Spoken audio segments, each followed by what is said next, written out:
more discussion of our obsession with Tim Cook's Successor and the South Korea App Store ruling. This is MacVoices.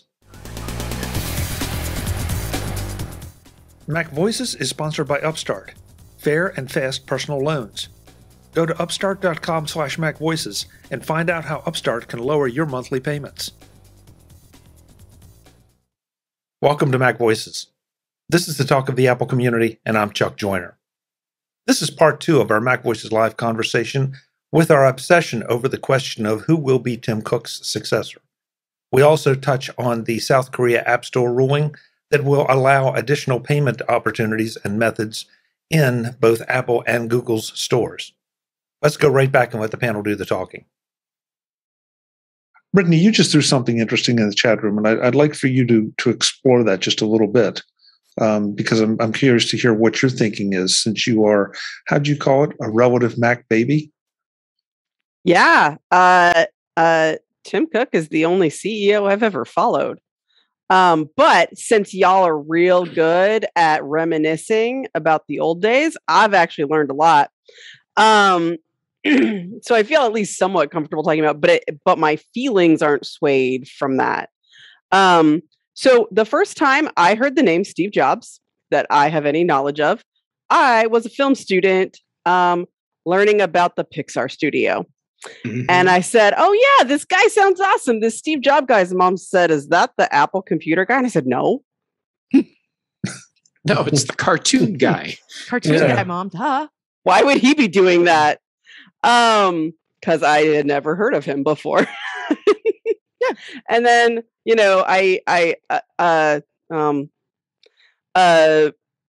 Windows Vista broke me and I got a Mac. And after a while I started following it, but for a while I just had a Mac. And so I only ever heard about Tim Cook. And I don't, Vista did break a lot of people. Just like you saw me do this about Vista. But Steve Jobs was a great founder, and Tim Cook is a better CEO. Okay. The reason we can get mad about crap that he does with China is because he does other things that make us feel all warm and fuzzy. Yelling at stockbrokers who want to hear their environmental impact on the return on investment. And, he does things like that are like, oh, yeah, that's a cool thing. And so then you can get mad. But if you're just a regular CEO, you don't really get mad about all the lame stuff they do because they're just another lame CEO. That's kind of like politicians. You don't expect a lot out of them. So whatever. They did something else crappy. I think Steve was an incredible showman, and that's the big difference. Of course, I haven't no ever matter how much Tim tries in those films, and as much as they coach him, he just doesn't come off as natural as Steve did. No, and in no book is that a requirement of a CEO. Mm-mm. But here's the thing: there's this space in charisma called punchable. Steve Jobs was very punchable. He would say something and I would look at him like, I kind of want to punch him in the face. Like, not for what he said, just for looking at him. I kind of want to punch him in the face. I don't see that with Tim. I feel like Tim is just kind of like, well, he's your granddad. Yeah, it's like, we could talk about other political, like, people who are just kind of like, they have a face worth punching. Or they have a face that reminds you of your great grandparents. One or the other. And to me, I think that image, that way that you give off, that personality type, is a part of being a CEO. And whether that's your style, like, some people like an abrasive CEO or the badass CEO. Some people like the Gary Vaynerchuk types that are like, I make everybody hustle around me and I demand that no one talks to me unless it's $1 billion idea. And I feel like that was the kind of person that Steve gave off. That was the kind of aura around him. Tim is probably like that too, but he does a really good job of hiding that. It looks like you just want to be like, "Oh, Tim, where'd you say you were from? Alabama? All right, well, go War Eagles. All right, then. You have a good day. All right, I love you too. You take care now." You know, a lot of people look at Steve Jobs, and they talk about his charisma, his presentation, and his ability to really draw people in. And they're looking at a snapshot of his presentation ability. I have been in the Apple community long enough to remember when Steve was a crappy presenter. I mean, he had some charisma, but if something didn't work right, or he had to. Do you remember the iPhoto iPhoto thing where he got so pissed off he threw the camera off stage? And what was the first thing that went through your mind when you saw that? Well, did he ever get past that, or did they just stop making mistakes like that? He did get past that. And a perfect example is several years later, there was some like straight up catastrophic demo failure where they had to reset and start it over. And I can't even remember what it was, but it happened. And no, it wasn't the iPhone. It was something else, because Tim was actually sitting at a computer on stage and everything just took a dirt nap. And so while they were fixing it, he just became everyone's best friend and started telling us these cool stories about him and Woz in the early days when they were kids. It was 2008. I was there at the 2008 Steve Note. I remember because he like threw the remote like he was looking to knock somebody out in the first or second row when it happened. Right. And we all thought, now we know who just got fired. Yeah. And I was like, wow, how many people just got fired right now? And he was completely silent for about 3 seconds and then looked up and told a story about how Woz had this device. I'll never forget it because it was a great story. Because Woz had this device that would make the TV signal blink out. And so they would wait until all the nerds were like convened in the common room in the dorm watching TV. And then they would stand in the back and like blink the remote so the TV would go. And then they'd wait till somebody got partway to the TV and then let it go again so that it would come back. And then they'd go to sit down and blink till they got somebody in some weird position and then had to stand there like that the whole time so they could finish watching Star Trek. And it was a great story. Because I got to go in 2007 to the Steve Note and 2008 to the Steve Note.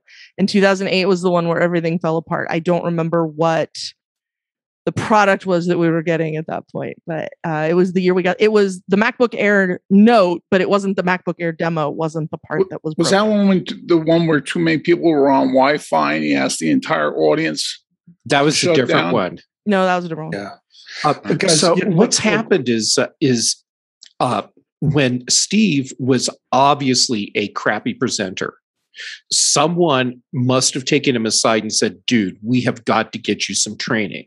This can't and go they on. did, and it worked really well. And so now everyone remembers Steve, the cool showman on stage.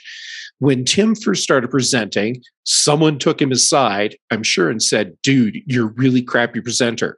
And they went and got him training as well. And it made a marked improvement. So we ended up with the showman, Steve Jobs, and the person that comes across as very genuine and honest, which is Tim Cook. And it's different things. So,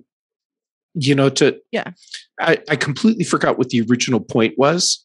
And but I hope that whatever point I needed to make actually made.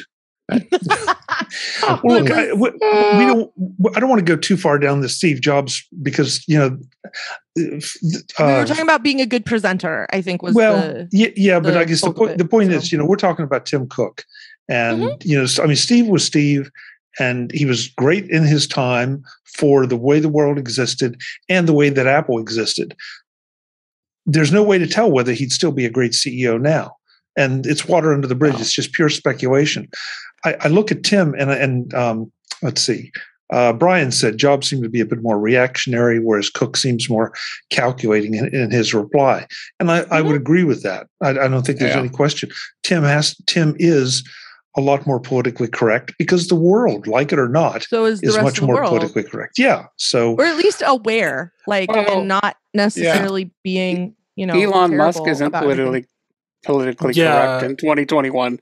I think that's also the response of living in the world, living as an elderly gay white man that grew up in the South. Like, that's not politically correct. That's having to deal with a bunch of BS your entire life and then work around it. Yeah.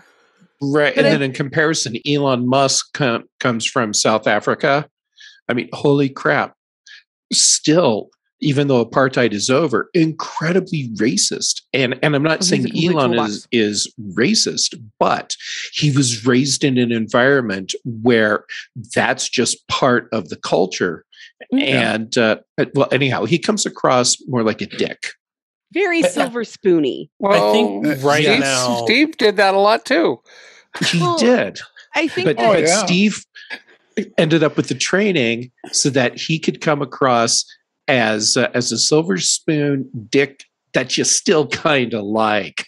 He was a petulant child. I mean, there's a lot though. Like, I feel like there are a lot of good things to say about Tim's presentation. Now, is Tim the most excited person that's ever given an Apple demo? No. Is he the most polished? Maybe. Is he competent at what he's doing? Is it easy to understand him? Is it easy to follow along? Is he very clear?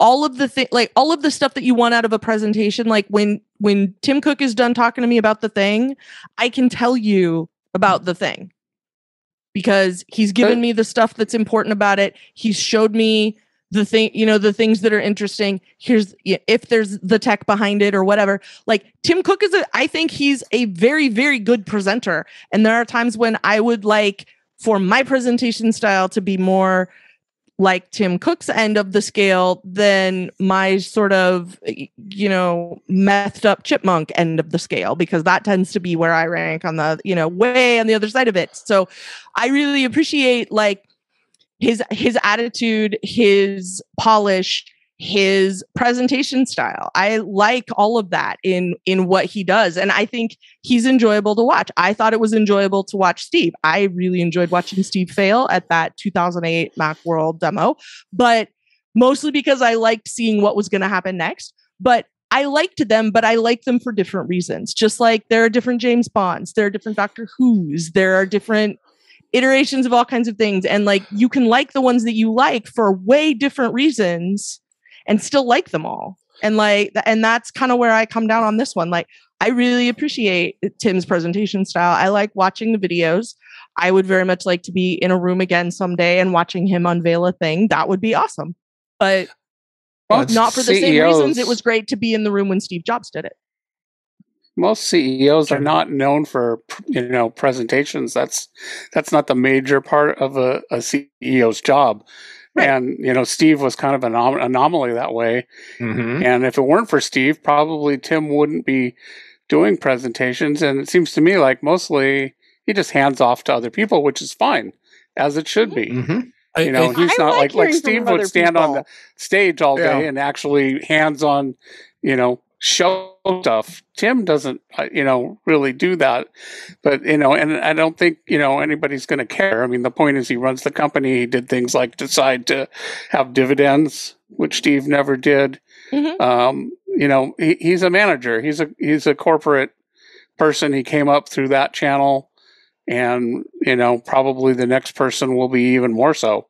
And I guess, that's, talking about what's next, presumably that's probably going to be a big change. The company could significantly change once somebody else comes in. We have no idea, is it going to be a product person? Is it going to be, somebody from the supply chain again?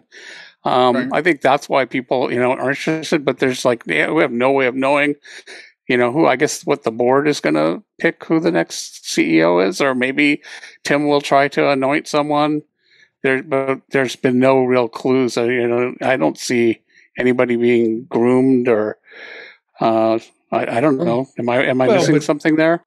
Yeah, you are, because I don't think they would.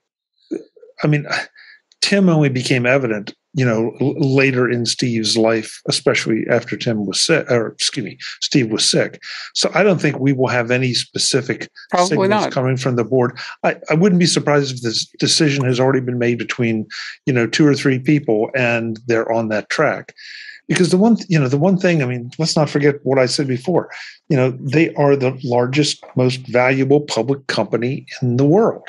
And that means that the rules are going to be just a little bit different for them and for a lot of those top tier, hyper valuable companies. I think one point that I did hear amongst all that was that, Steve was Steve, and I think that one of the reasons we see the CEO role now, as I think it's been redefined. It was redefined by Steve, so that we're all aware, maybe more, especially in the tech area, of who the CEOs are. Otherwise, I doubt we would have ever heard about Facebook's CEO or Google's CEOs. But they've become part of the story. Chuck, I think the thing that most industries have is whoever's at the top of the industry needs a fall guy. In terms of mobile computing and just dollars by, product, Apple is that top of the industry. They need a fall guy. Tim Cook does a really good job of not making it like he needs to be the fall guy. I don't think if Apple does something insane, people are going to be like, Tim Cook needs to be fired. They're going to be like, who's responsible for that department? Like, get rid of them now. I think another person that does this, and I know I'm going to get booed off stage now, Satya Nadella. Satya Nadella has done so much for Microsoft without his name being in the news every single day. Yeah. And it's almost amazing how he can just be like, oh yeah, I'm the CEO for one of the largest companies in the world. Yet I can walk down the street and most people will not know who I am, which I think is absolutely phenomenal. And I see this with Facebook. Facebook is still the number one social media platform. Again, they have a CEO that's very punchable, but it becomes easy to say if something happens, what do? Fire the guy at the top. If Twitter does something stupid, we've been yelling for Jack to get fired for ages. If, Instagram and everything else is also owned by Facebook. Blizzard Activision just had this problem where the state of California is saying like, hey, y'all are under lawsuit. And what happened? The CEO of Activision said, hey, guess what? People don't know who I am, but they know who is the CEO of Blizzard, J. Allen Brack, who reports to him. So the CEO of Activision did get fired. The CEO of Blizzard did. And that's where, in my opinion, we want someone in Apple that we can go, you know what? They screwed up, fire that guy or fire that person. I really hope that they do, introduce a little bit more diversity into their board and their leadership team. And CEO would be a great step. But at the end of the day, they're saying who's going to replace who's going to replace Tim Cook because the last guy before him was a lot more interesting than the person now. So when Apple inevitably screws up or does something crazy, we can be like, you know what? Fire the person at the top. And honestly, they just want the ratings to go up. They want the clickbait to drive harder. And that's why we have thought pieces every few weeks about, hey, who's going to replace Tim Cook? Because he's kind of boring. Yeah. I don't think any of that's serious. I already turned down the interim CEO position because they insisted that I use my personal Apple ID. They wanted you to wear pants. They wanted you to wear pants. And pants. All right. And the show's over. Bye, folks. I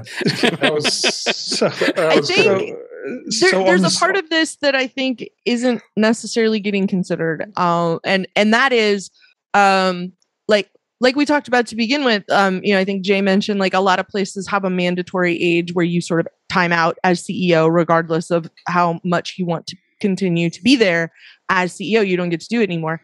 And a lot of the folks that we're looking at, if you go to apple.com/leadership or whatever it is, you see a bunch of dudes and they're all like older dudes.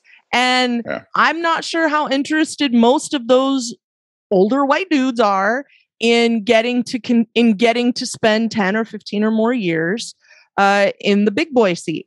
I don't know how many of them are. So if people want to really speculate, like, let's talk about the fact that like almost all those guys are sort of in the same demographic and, in a bunch of ways, which is a separate conversation, but they're all kind of the same demographic. And none of those people who, get to be like in their late 50s are going to go, yeah, I really want to sign up to be the CEO of a multi-trillion-dollar company for the next 10 or more years. Like, that's not my jam. The whole reason I took the job that put me on this webpage in the first place was so that I could eventually retire and go home and spend more time with my money. And that's, and being CEO was never part of that plan.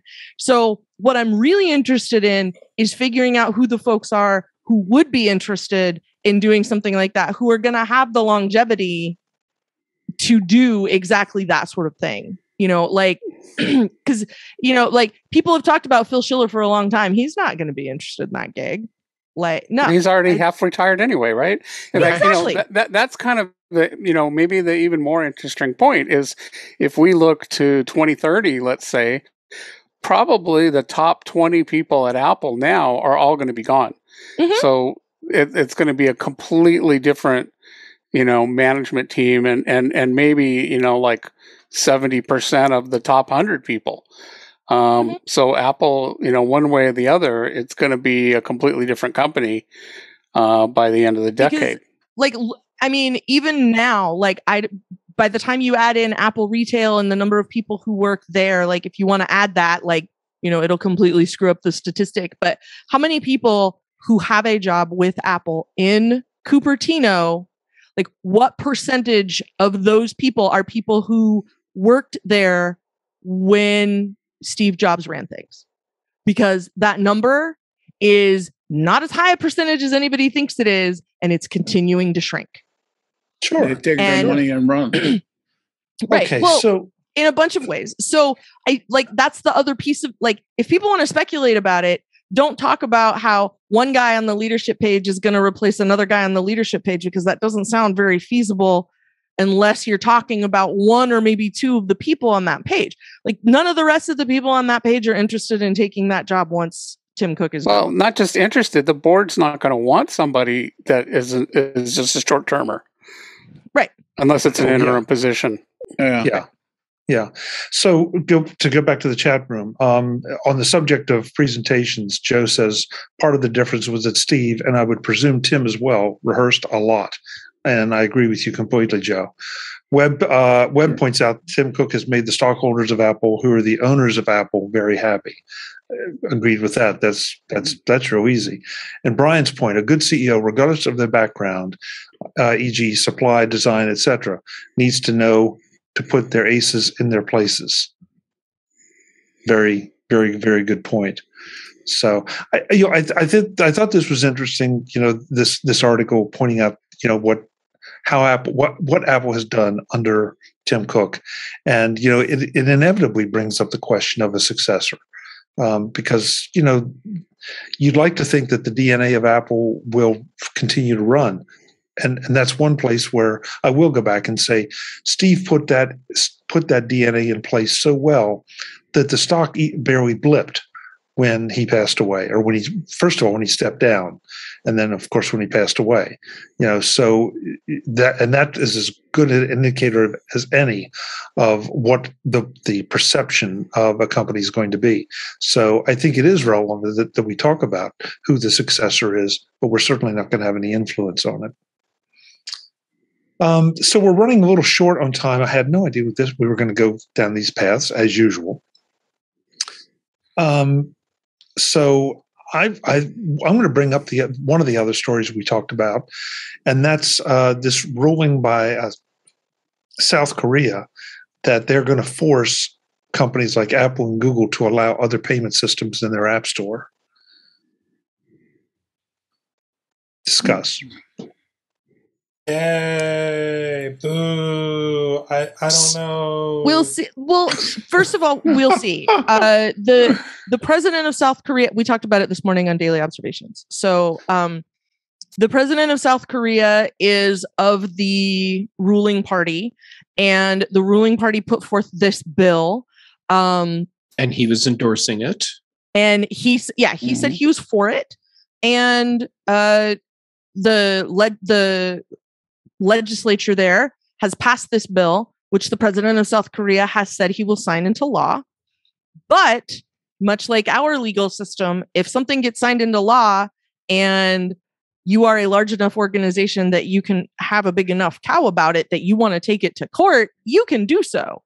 And if you think Apple and Google both together, and Samsung, who also has an app store, which I learned today, if you think that all three of those companies are going to sit back and go, oh, South Korea says we have to allow a whole nother payment system on our platforms, cool, then you've got another thing coming. So there's no way that's happening, and they're going to take it to court. I don't know what that looks like in South Korea. I don't know how it works in South Korea. I don't know how long it takes, but it is absolutely going to be the next step of this. So yes, they can sign it into law, but there's a huge bunch of stuff that needs to happen before it becomes reality that all of these companies are going to have to face. There's a whole bunch in the middle that's going to have to get sorted out first.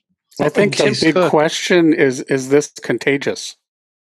That's really the only part of this that's notable, is what this is going to do to laws in other countries, to, what's the EU going to say about it? What's the US going to say about it? Where those things are going to go from there, because this is just sort of forcing the issue. Like, if one place can pass this law and find a way for it to be legal and not have it be a country where everything is done at the whim of the nut job that lives in the leadership's home, or whatever. Like, if it's not something like that, then this is just forcing the hand. This is a thing that we've seen coming for years. So it's really just a question of time. It was really just a question of time in the first place, whether or not this conversation was going to happen on a legal level. And now it's going to. It just is. It's the old cliche, the first step is the hardest. So they're just waiting for one country to make the move. And once that country makes the move, the others are going to go, well, if they did it. Yeah. Okay. So let me throw out a scenario, because I have zero information on how much business Apple does in South Korea.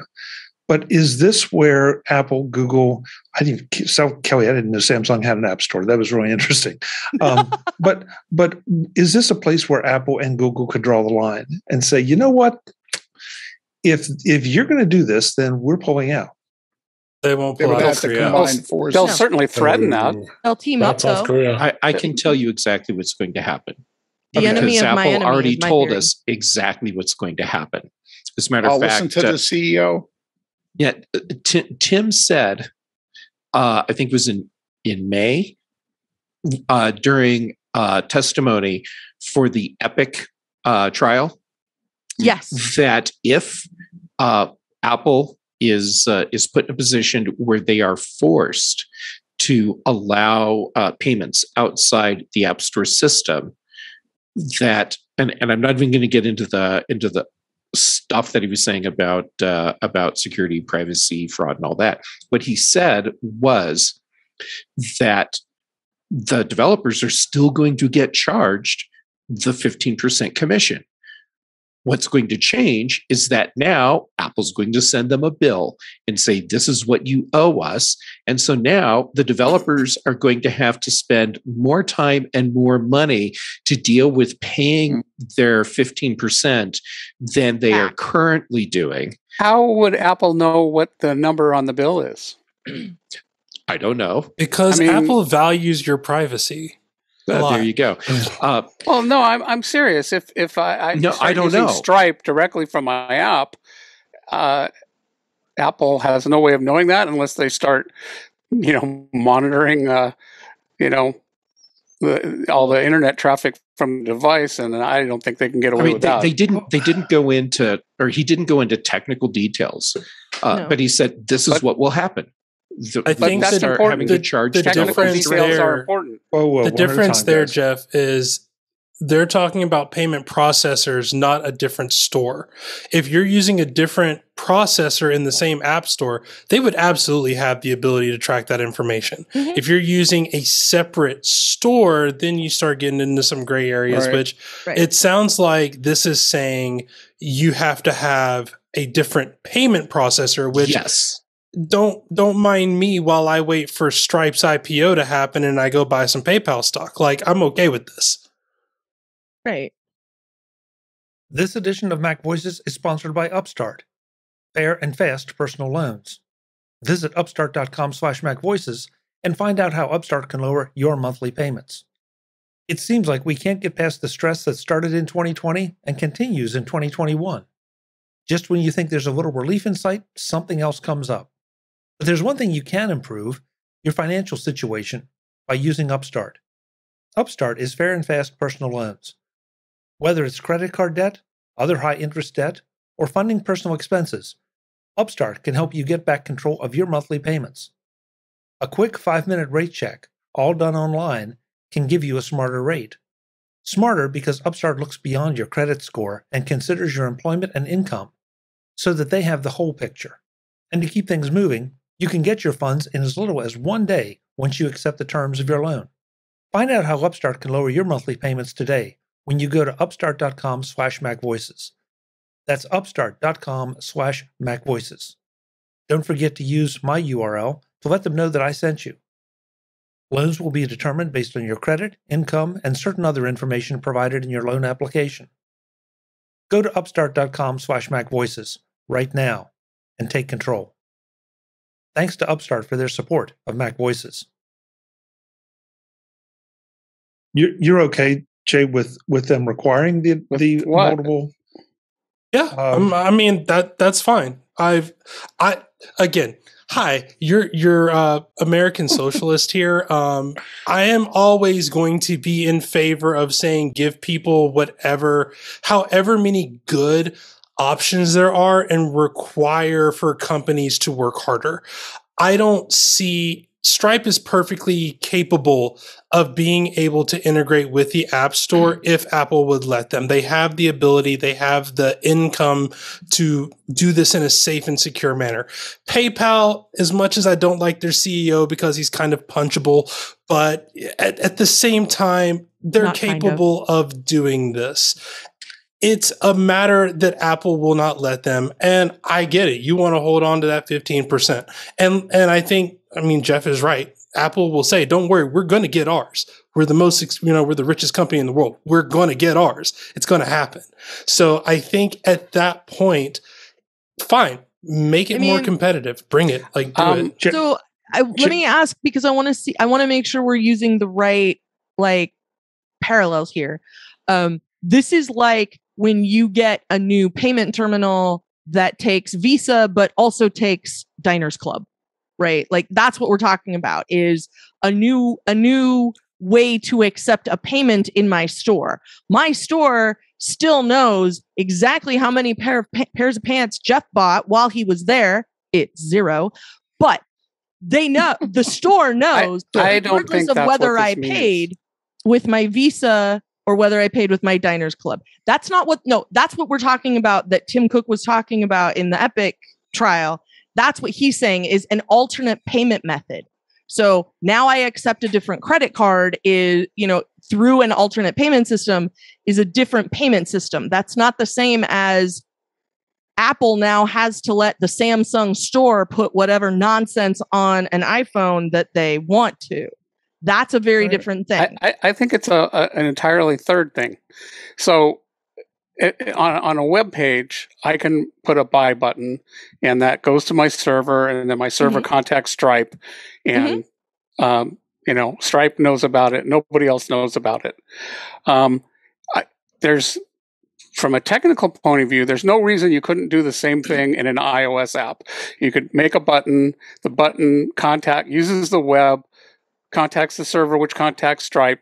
It has nothing to do with Apple. So in other words, like say you download your app from the App Store for free as a free app, and then there's a buy button that goes through Stripe. And I think that's what we're talking about South Korea saying. So not buying the app through Apple's App Store, but allowing an app to, or even outside, like what Hey wanted to do, saying, okay, I want to have a buy button on my website, and then when you download the iOS app, I'll log into my account, and people were doing that, like FastSpring. You could, get a FastSpring account, and then you download the iOS device, iOS app, and then you log in, but you paid through their website, and then Apple cracked down and said, as a Omni matter was of doing policy. Yeah, Omni got smacked. The first line in this Wall Street Journal article says Apple and Google will have to open their app stores to alternative payment systems.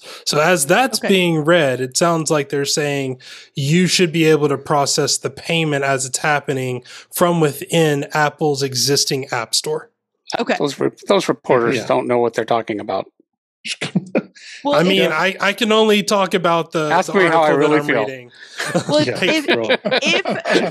here's the thing, and I can speak to this a little bit because I sort of know, and I'm going to give you full disclosure on why. This is a thing that has been a problem that Mr. Kelly has been trying to solve at work for a long time. He works for a company that has a website where you can buy things. And when you buy those things in Oregon, the amount of sales tax that is charged to you by the website is 0. And if you live in Washington, it's some, if you live anywhere else, it's some percent, and it's different everywhere. And if you live in a particular city, there may be additional sales tax on top of whatever the state sales tax is that you have to pay there, and so on. Don't forget about the county tax. Sales tax. They tell two friends, and they tell two friends, and so on and so on. So that's it. So, and this is different in every state. And one of the things that he has had to do is figure out how the system works and help get the system implemented that makes it so that things can be paid for effectively, and so that the right amount of tax is being collected. So if somebody goes to buy something, if I go buy something and tell them that this is my address, they charge me 0 tax because there's no sales tax here. But if Jay does it in California, they charge him 8% or whatever it is that he has to pay because he lives in California. And and that's different from Jeff's, because Jeff has to pay Colorado tax and Bull Day tax, and I have to pay for the crazy ass statue in front of the airport tax and all of those things. So we have all these, like, everybody's is different. And one of the nice things about letting Apple take care of all of that for you is Apple takes care of all of that for you. You, as a developer, don't have to. So like, Jim, if you put the button on your website now, like, Stripe may do it for you, but not everybody does that for everybody. So if you're not using Stripe, if the point is like, I want Apple out of my business, that's going to be a very different conversation, because now it's up to the developer or the developer's store, the developer's payment processor, to make sure that all of that stuff is happening the way that it should. And that's not necessarily an easy thing to do. There are whole companies whose job is to help other companies make this stuff make sense. But that's a whole different issue. Like, Netflix is like, sure, that's great, but I can get that job done for less than 30%. Thank you very much. It doesn't cost, whatever Netflix had to pay Apple to do that. And so that, that's really a separate issue. That's not saying, oh, well, you can now skate on all taxes and stuff. But I can't imagine that Korea is saying, well, Apple has to implement a different back-end payment processor. That can't possibly be what they mean. I mean, it would make sense to me if you're saying, like, if only a part of my business is what I make on the App Store and I'm doing all of my other business in Stripe, it would be nice for me to combine my Stripe. That's why I don't use Patreon. I use GitHub Sponsors. Why? Because GitHub Sponsors integrates directly with Stripe. So I only have one place to manage all of the freelance business that I do, including how I get paid for patronage. Yeah, sure. There's lots of companies. They have web business. They maybe have a Windows business. And they're like, why do we have to carve out, we've already figured that out. Why should we have to, pay Apple way over inflated prices to do something we already have to do? Yeah, I'm okay if Stripe joined the game and they said, hey, you know what? I want all of my stuff to go through Stripe's payment processing for whatever reasons, probably for billing reasons, to be honest. I mean, I would enable that. Payment processing is only part of the equation that Apple is giving when Apple is when Apple is taking their taste. Since everybody wants to compare them to the mafia anyway. But you can buy everything that Apple is providing for like 10. No, you can't. 15% of what Apple is. Yes, you can. Nope. No, you can't. And I'll tell you why, Jim, because the thing that the thing the App Store can't, the thing that you can't get by having your own App Store is access to me, because my default stance is I need an app. Is it in the App Store that I've been trained to use for these many years?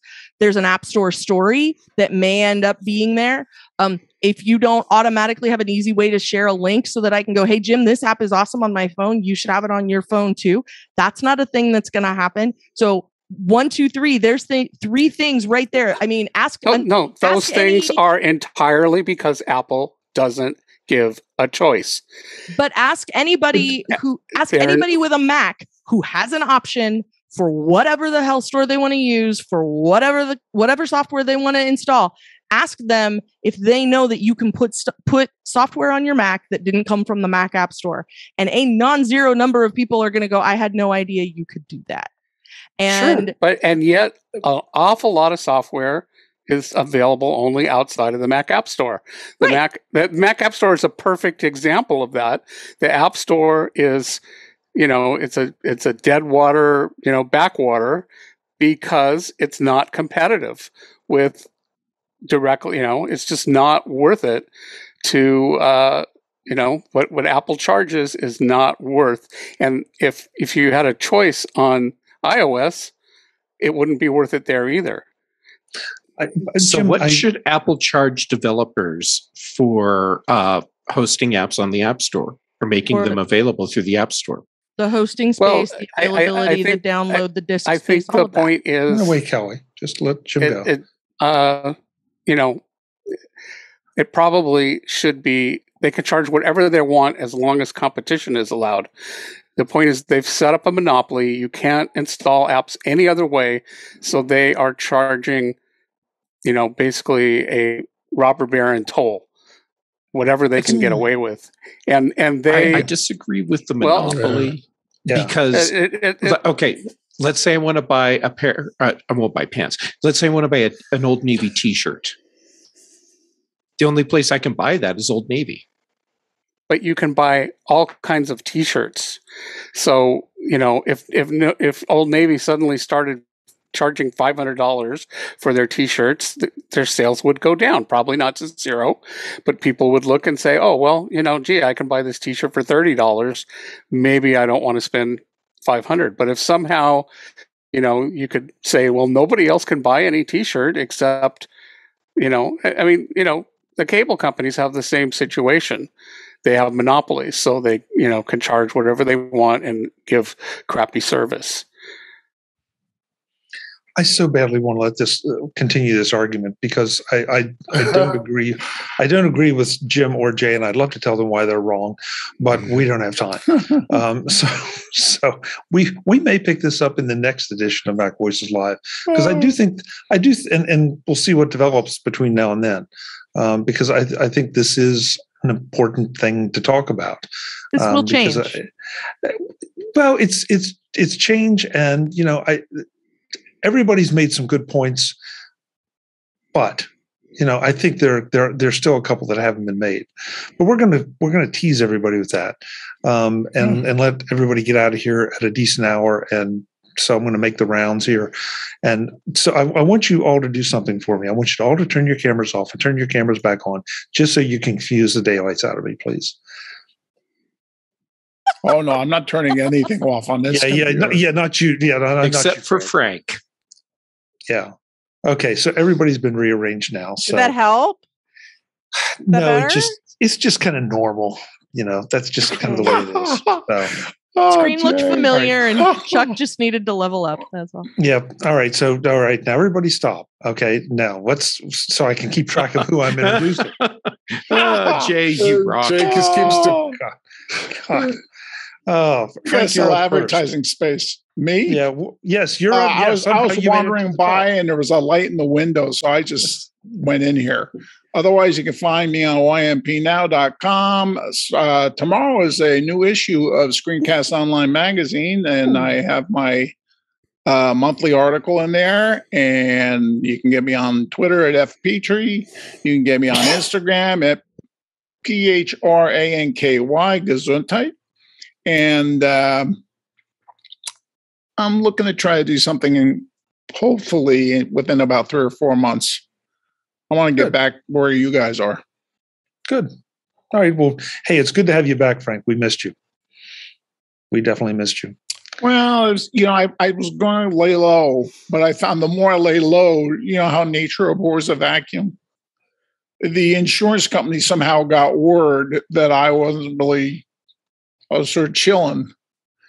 And the insurance company decided to pull a bunch of stunts. And that kept me busy. So I said, screw it. Getting back in the game. The man keeping you down. Yeah. That's all right. Jay, talk to that.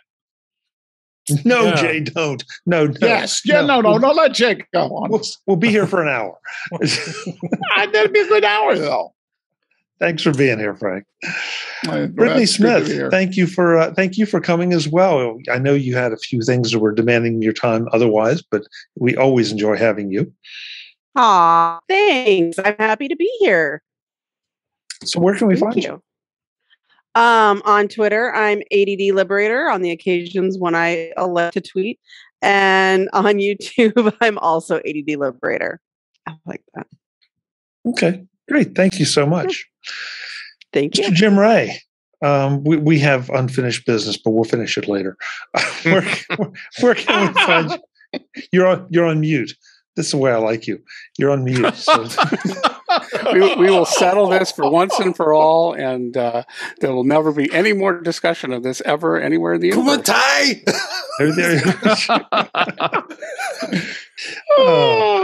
Where can we find you, Jim? Oh, gosh. ProView.com and on Twitter, ProView Jim.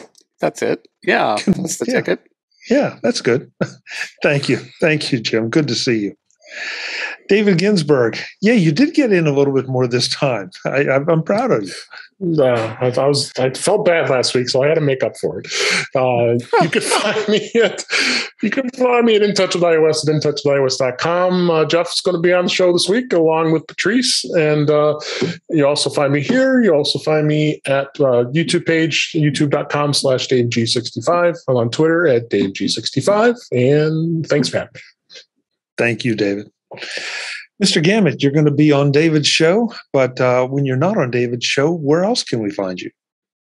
You can find me in Jim's backyard arguing with him, with love, of course. And when I'm not in Jim's backyard, I'm on Twitter and Instagram. I'm Jay Gamet, both places. My YouTube channel, youtube.com/Jay Gamet, and here on Tuesdays.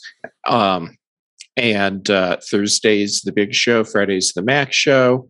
I kind of get around. And I realized a lot of people don't realize that I am doing copywriting for a lot of companies. So I still have some time on my schedule in case anyone needs some words. Good.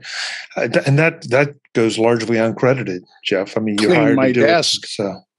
So you don't get to talk about too much of that, I'm sure. And no, a lot of it, companies want stuff written, and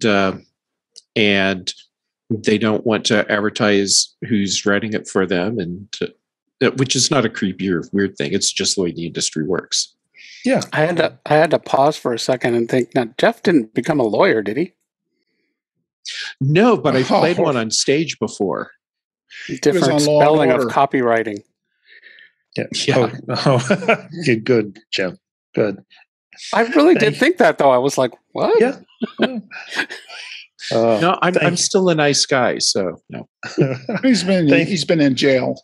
Thank you for being here, Jeff. Appreciate it. But always a blast. Okay, so I'm not gonna dignify the title that Mr. Miller gave himself earlier in the conversation. I'm just going to say, Jay, where can we find you? What was that title? I don't remember this title. I think he means American Socialist. Oh yeah. You know, if I say the word communist, they'll come after me. So, which is abbreviated, by the way, as AS. So yeah, American like State Socialist. I like that.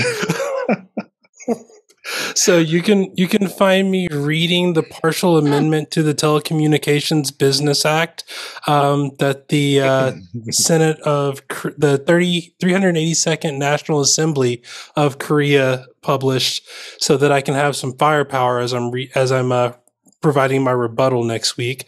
But if you want to hear me talk about things that are tech related, you can't really do that, honestly. But if you want to hear some productivity talk, Conduit, relay.fm/conduit, I'm there. My YouTube channel, I've got some new lights, so there might be some new videos. So be ready for that. Jay, can you read that Korean thing? I can't read it in Hangul, but I know that Google Translate can, and it seems to have done a decent job. That's the best way to read legal documents. Yeah. Is in the original Korean? In the original Google translation. Yeah. In the original Klingon? In the original Klingon. Yeah, Klingon, yeah. Sometimes Google translated from English to English so you can understand them. Yeah, I agree. Siri to English. Last but absolutely not least, Ms. Kelly Guimont, hiding down there in the corner after turning her camera on and off. Where can folks find you? Well, tomorrow you can find me on what will tomorrow morning be the latest episode of Clockwise over on Relay FM. You can find me occasionally appearing on podcasts over at the Incomparable Network. On Agents of Smooch, we just recorded an episode about the film Singles, so you can go listen to me wear my flannel shirt and talk about Singles. And you can find me over there on the Football is Life podcast and on the show that I host there, which is I Want My MCU TV, where we talk about the latest Marvel show. And the rest of the time, you can find me 5 days a week over at the Mac Observer Daily Observations podcast at macobserver.com. And if you still want to know what I have to say, I do, in fact, have more to say. And I do that over on Twitter as Verso. Kelly, Agents of Smooch? Is that what you said? Agents of Smooch, yeah. Okay. They are also a bunch of communists over there. They are ROM communists, and they really enjoy Ted Lasso. Yeah. So it's about like rom-com movies and stuff, and like and we talk about different stuff. There's various episodes about different things. Like there's the incomprehensible episodes where everybody breaks out a bottle of wine and watches one of the Twilight movies. There's need more than one bottle for that. Yeah. Sure, like Mystery Science Theater 3000. A little bit with the commentary ones, yes. Then they talk about Hallmark movies around Christmas time, and for the fall we decided Signal. Yeah, for the fall, I think a couple of them are incomprehensibles. Here we go, we did Singles. There's been like last year we did a couple of Christmas movies like Love Actually and things like that. So there's some other different things, some different rom-com movies over there that are fun, and not all of them are particularly squishy movies, which is kind of a weird category to put things in, but yeah, they're there.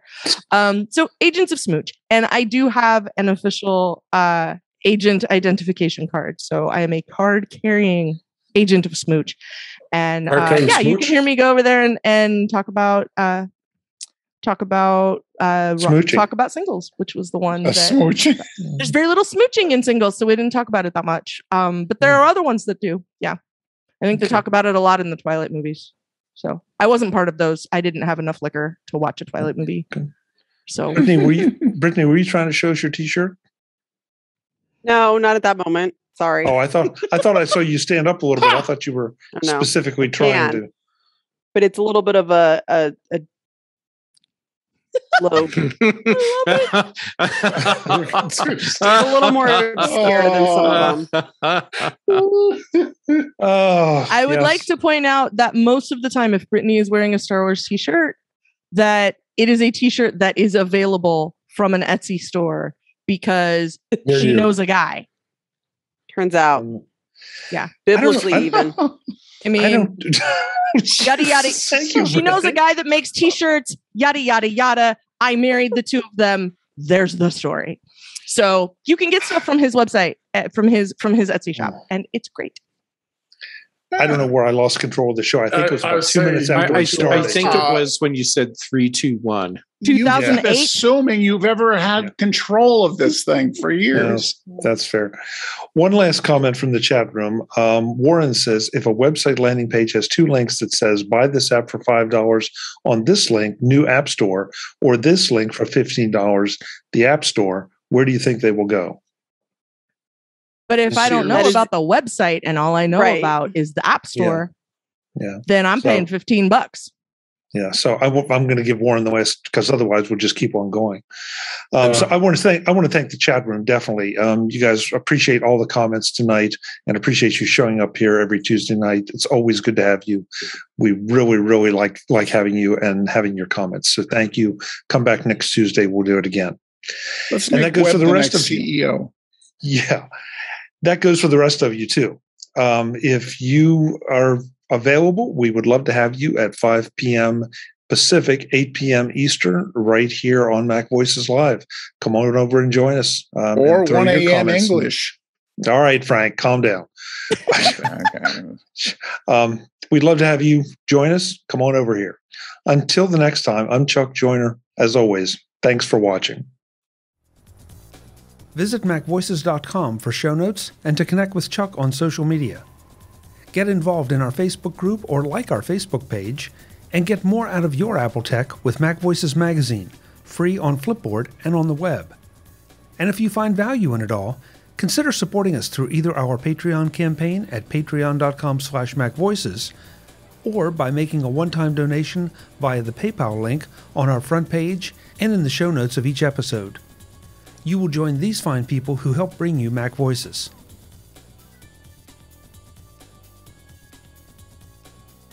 Advertising handled by Backbeat Media at backbeatmedia.com.